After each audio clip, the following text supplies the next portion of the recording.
If you happen to meet a basketball champion, there's a good chance they can quote the advice of the winningest coach in all of college hoops, Pat Summitt.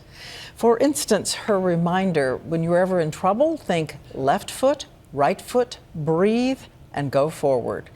She also says, when you ask yourself, do I deserve to succeed, make sure that answer is yes. And now that Summitt herself is facing tough times, she sits down with someone who learned a lot from her friend and protege, our own Robin Roberts. Pat Summitt hugs all around on the Tennessee. She is the champion of making young women believe in themselves.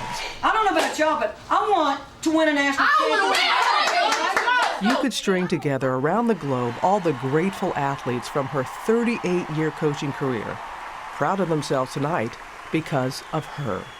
Pat Summitt, Robin. recalling faces and stories from her past. She was a piece of work. Something her doctors and family quietly take note of, because the progression of the incurable disease is marked cruelly by how much your life disappears from memory. Those trophies look pretty good.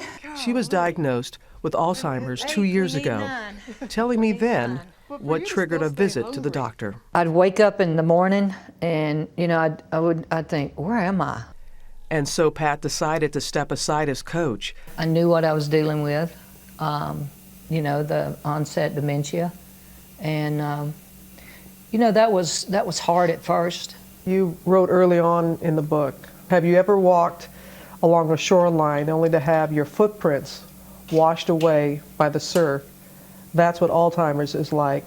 The waves steadily erase the marks we leave in the sand, all the sand castles.